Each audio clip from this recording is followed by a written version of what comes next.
Hi, and welcome to Till Death Do Us Watch Party. Today we're watching episode 10 of the Legend of Vox Machina, Season 2, The Kill Box. Might have ran that around the wrong way, but it will work. You get the point. So, when we last left off, Grog was about to be an idiot. There's no other way to explain that. You know, and that's saying a lot for Grog. He's already dumb, and he's going to go do something dumb. Yes. Because he's about to go confront Kevdak. But we don't open there. We open up with our intrepid band who had been stuck in the Fey realm. And apparently, they've been gone 3 weeks. Which is cool that they actually did say that there had been a time gap. Well, yeah, and I mean, you had the montage of, like, let's get Grog across to the whatever. Yeah, so now we know that took a lot of time. Yeah. So, but, yeah, it was interesting, the way they started this one out. And they showed that Whitestone is covered by a protective barrier that's making it invisible. What's the name of the city that they did that in Warcraft? Starts with a D. Dalaran? Dalaran. They didn't make it invisible. They just put a shield around it so you couldn't pass through it. Theirs was like a dome that was like opaque and you couldn't see through it. Mm. But you could see that the city was there. The valley just looks empty. So there's a difference. Okay. It's a pointed difference. It's a pretty good spell. Yeah. Well, it's apparently being cast by multiple spellcasters. Mm. So it's not a single. So it's like a joint ritual. Mm. So, big magics. Joint ritual. That's what I usually do at 420. Anyways, they are met by Allura and Kima at Whitestone with the rest of the council, which included, I believe, Sean Gilmore, Cassie Del Rollo. Cassie Del Rollo. I don't know why I was struggling with her name tonight. And Keeper Yemen. Mm-hmm. So, and Allura throws down with what looks like some sort of scrying magic. Mm-hmm. And she sees that, Grog's about to do something dumb. So that crew decides to hightail it to Whitestone via magic. And so then we cut back to Grog. Grog, who then challenges his uncle to one-on-one combat. And so they cheated. Oh, yeah, no, that doesn't say one-on-one for very long. Mm-mm. Like, it almost immediately has interference from the storm herd. Mm-hmm. Or herd of storms. But, yeah, so they agree to one-on-one combat via fisticuffs because Grog realizes after he's challenged his uncle, he don't have no weapon. Well, he's between weapons. You know how it is. And then from there, they start to rumble to the death because that's the only rule Grog can remember. It's the only rule that's needed, though. I can't remember all the other ones, so yeah. And then they start the rumble, and Grog is severely outmatched because he still isn't healed from his Craven's Edge episode. So, not really. So, he's just getting smacked around, and off in the distance, you can see Pike and Scanlan. They're kind of watching, and Kaylee's there too. That was kind of weird, but there she was. And Dr. Dramzel. No, he wasn't in the fight. He wasn't in the fight, but I think he was one of the ones hiding in the stuff. He could have been. But they basically, the rest of the storm of herd of storms. I'm really screwing this up tonight. I'm really good. Sorry. It's late. We wanted to get the episode out. It's late. Sorry. And he, they grab them and they're starting to be mean to Grog's little buddy Pike, talking about squashing her head. And so in her pleading, buddies, I need you. Grog finally rages for the first time since his Craven's Edge incident. and Gets back some of his muscle. he got back a lot of his muscle, I thought. Hmm? He looked like he basically bulked right back up to where he had been after he raged. Yeah. And then that helps to turn the tide for a while. And then Kevdak cheats, if you can call it cheating, because he uses the Thunderstone Knuckles to grow in size and start whipping ass again. Yeah, I mean, they were doing fisticuffs. He already had the gloves on. They're fist weapons, which I guess means all properties that come with it. Yeah. I mean, it felt cheating. It was definitely cheating. It felt like it was cheating. But, you know. I mean, he was already whipping his ass. It's like, why do that? You've already impaled him and you're going to double? Well, I mean, but that was after Grog started to get a little bit of advantage after he raged. Okay. So he started to get him on the ropes. And so then he was like, oh, no, I'm just going to put you down like a bad dog. And then that's when Grog has a very good spot check, apparently, and sees everybody coming across the roofs. He sees Keyleth and Vax and Vex and Percy coming across the roofs. And he calls them forth to just basically open full-on chaos on the... Vox Machina? Fuck shit up. That's right. So... Big chaos ensues. Huge Scanlan metal song ensues. So good. It has shades of to me, what was it? The show I kept, Metalocalypse. It had shades of that in it, and maybe a bit Disturbed. And I think that because that's apparently like if they asked Travis to make a playlist for Grog back in the day, the only thing he would have put on there was Disturbed songs, apparently. Good choice. But yeah, so they have they finally start routing them. It goes into some epic anime battle at this point. There's no real way to kind of describe it other than if you're familiar with anime, this is gratuitous anime violence at this point. Headshots from guns, bows, you know, some beautiful sceneries with the magics between the cleric and the bard and the druid. And then you have Grog, who's just basically just slaughtering things left and right, or more likely just chopping the crap at Kevdak. Mm-hmm. And then he gets a really good cut on his arm. Yeah, they kicked the frames up in that one. Like, the battle was really, really good. I mean, it was beautiful. And yeah, that arm damage. That was some good shit. Yeah, and then apparently that does not faze him, because apparently at that point he's willing to pick up somebody with his only good hand left and just headbutt them repeatedly, trying to kill them. That was badass. And then he used his arm as a weapon. That was great. Yeah. He picked up his own arm and started beating him with it. It was pretty good stuff.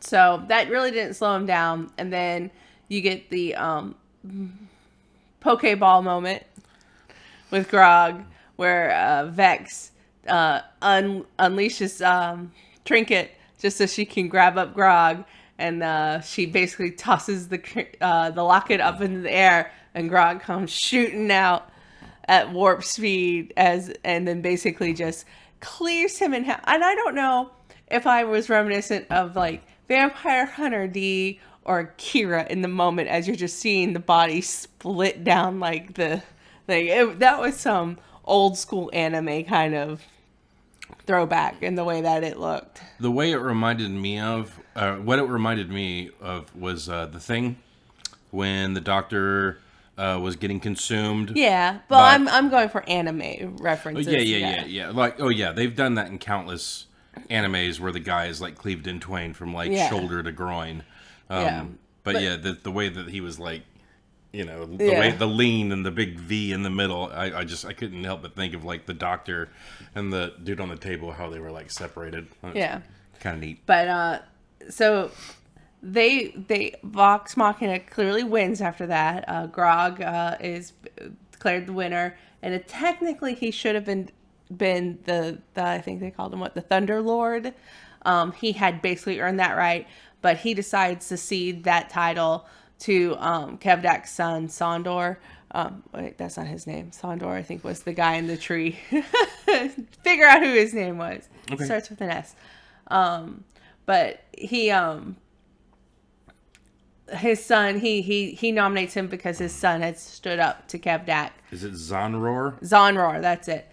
It was close. No, you're real close. Yeah. Yeah, but Zonroar. So Zonroar is Kevdak's son, and he had stood up to Kevdak. So Grog is very wise and decides to nominate Zonroar to be the Thunderlord. And then they decide to have a big old party because they won. So there was lots of drinking and merriment and songs. And it's just a good old time. You know, there's some attempts at bonding. Keyleth wants to go flirt with Vax, but he's still being an emo goth boy. So Sad Boy says no. And so she gets all upset about that. Mm-hmm. Pike is getting kind of jealous over the attention that Scanlan seems to be paying to Kaylee. I don't know if you caught that. And she keeps on seeing that, and she's disgusted by that. And then, yeah, for the most part, it's just some like nice little touching moments, and cuts to Scanlan and Kaylee, the little girl that they had found. She's not a little girl; she's a gnomish woman, and they're going back to his room for a quote unquote break. Fuck yeah! He gets out of his clothes alarmingly fast, and then he decides to agree to some bondage. And so I didn't catch it the first time, but when he was getting tied up, he's like, "I like being called Daddy." I caught that the first time. Don't you worry.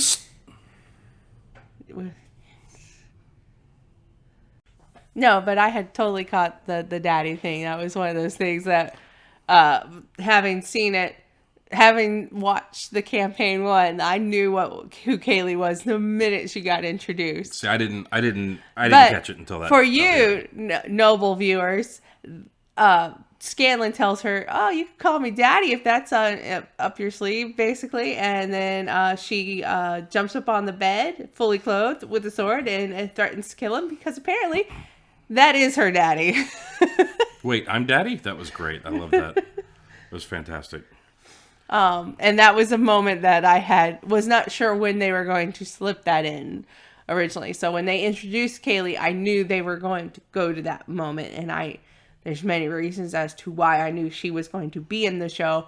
But the moment of reveal of who she was, I wasn't sure when they were going to slip that in, because technically that happened before the Chroma Conclave in the campaign. Okay. So it was one of those things of, we were aware of who she was, before the dragons attacked. Surprised me. Yeah. Although I think I mentioned something about it right before the reveal. Yeah, you had pieced it together basically right as things were feeling awkward in what would have been a sex scene. Well, the way she was like, the way she was talking, I was like, she's going to fuck him up. And then I was like, well, maybe this is like a spurned kid or something like that. So, some fun facts. Zanroar is Abu Bakr Salim. You had Stephanie Beatrice as Kima. Mm-hmm. You had Aisling Francois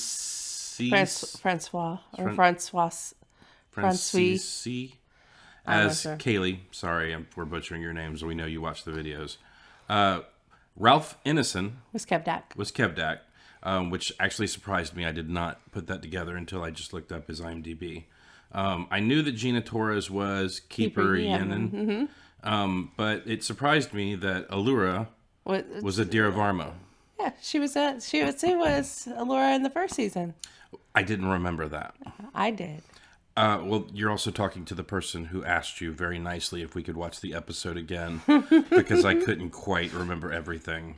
But and not that you had a problem obliging, because the show is really good. Yeah. So that was basically a quick rundown of the episode. So Lance, What character who is not named Grog stood out to you in this episode? Because if I just asked you what character, you just say Grog, and it would be very underwhelming of a response at this point. So, name a character not named Grog. Strongjaw. Is his last name right? You're not allowed to use his last name. Okay.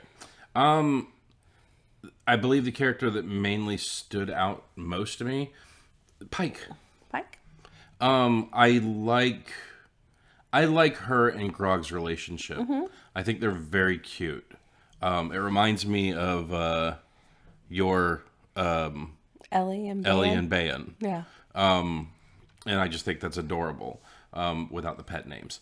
And I liked how concerned she was. My favorite part that she was in was when they found them and like were trying to grab them. Mm-hmm. When she conjured the shield and like shield bashed the shit out of that one dude. Mm-hmm. I thought that part was very good. You don't mess with her, but no. Yeah, I'd have to. Well, in the campaign, she was a cleric to the God of War, so she was.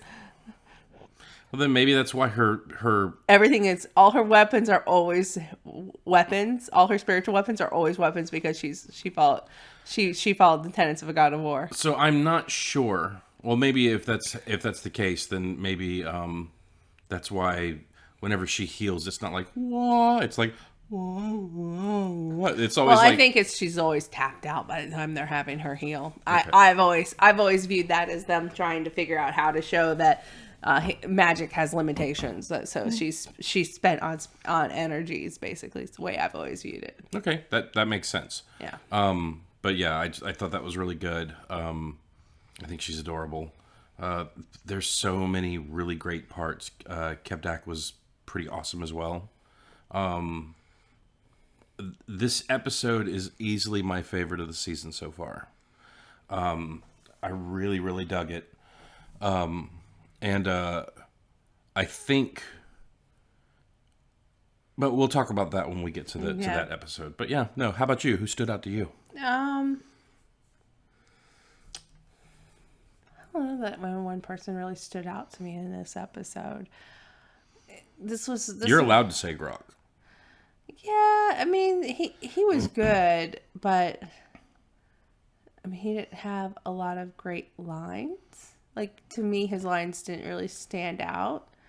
Like, I feel like this was for, like, because so much of this was dominated by the battle, and the battle was a true ensemble piece. Mm-hmm. Even though Grog was the one who was taking center stage for most of it,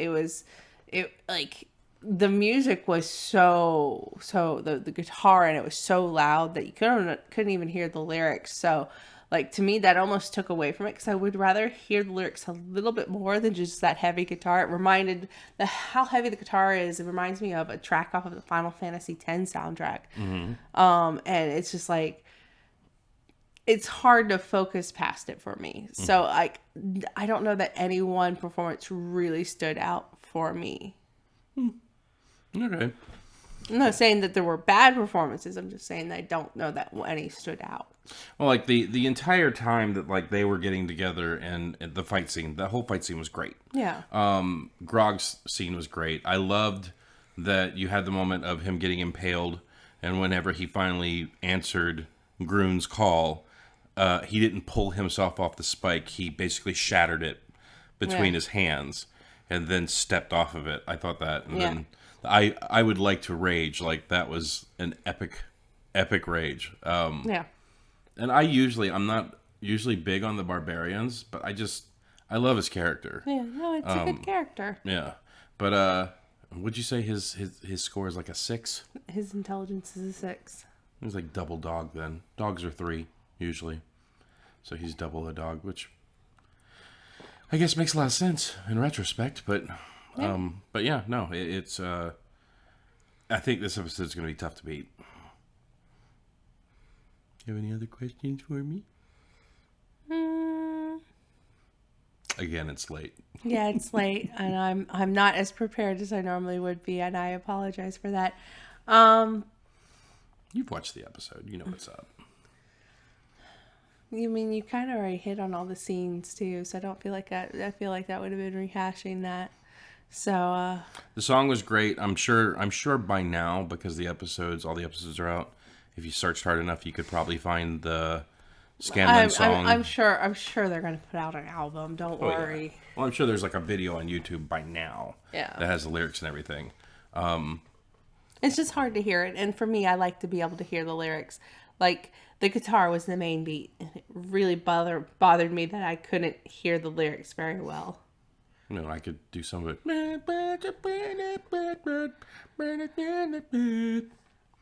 I don't know what he said, but it was kind of like that. I want to know what he said. Yeah. Well. Yeah. I did notice that everyone else was kicking ass in that battle, and Scanlan was just kind of riding around in the hand, like playing his instrument. He threw like purple lightning at one dude. Yeah, that's normally what he did in game. That's not helpful. No, he casts. So, if you're familiar with bards have arcane and divine magic, and Scanlan typically utilizes spells or his bardic inspirations or stuff of that sort, rather than that. So, in this, they're just having him pull back and be a little bit more of like his music is his instrument that allows him to cast spells, is the way that they do all of his spells. As opposed to traditional D&D, he only had to perform, whenever he decided to. And, for flavor, he would sing every time that he'd get, or tell a bad limerick sometimes, every time he would do a bardic inspiration or cutting words. I think Sam just likes to sing. He does. So it was like, Matt, I'll play this character, but like I sing for every spell. And I'm pretty sure Matt was like, okay. Yeah. Yeah. And he's a good singer too. He's a really good singer. But yeah, it's easily, I'd say this is my number one episode. I wanted to ask you, what score do you think this episode got on the IM and the D's and the B's? 9.2. Is that your final answer? Yeah. Did you cheat and look it up? No. Are you sure? Yeah. Okay. It got a 9.3. You were so close. By Price is Right rules. I was close without going over. You were the closest without going over, but you did not win the $100. Yeah. So, and I will also say, I do know, I did not know these, but I have seen the other IMDb scores, and they are all in normally in the high 8s to 9s on the episodes. So I just ballpark guess that this would probably be a 9 point something. Yeah. Every episode was 8 up until this one, and this was the one that got the 9.3. Oh, well, then the others have fallen because they used to be at 9s. Oh, okay. Number 6, Into the Rhyme Cleft. That's got a 9.1. But yeah. Well, okay. And this one's got a 9. Anyways, you know how it is with IMDb. You give it enough time up there and people start cannonballing it. But yep. But yeah, no. Great episode. Again, the animators killed it. I thought it was fantastic. Yeah. I would like to challenge everyone out there that likes this show.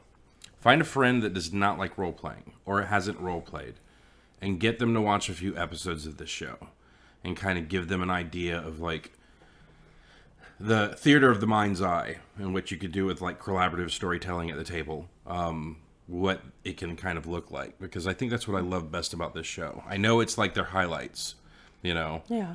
But still, like they're doing a fantastic job. And honestly, if this is the quality that we can expect from Travis and his gang, the show could run forever if they wanted it to. So, all right. Well, I think we did the thing. We did the thing. All right. Well, until next time. Yes, until next time, noble viewers. Go forth, watch, play. Live your life to the fullest. And remember, don't split the party. And always go left. Why do you have to change things up? Well, I just wanted to add a little extra something. Whenever every single time we run through a dungeon and we walk up to a fork in the road, we always go left. I'm going to start going right just to piss you off. Okay, we're going to call it there. Bye. Bye.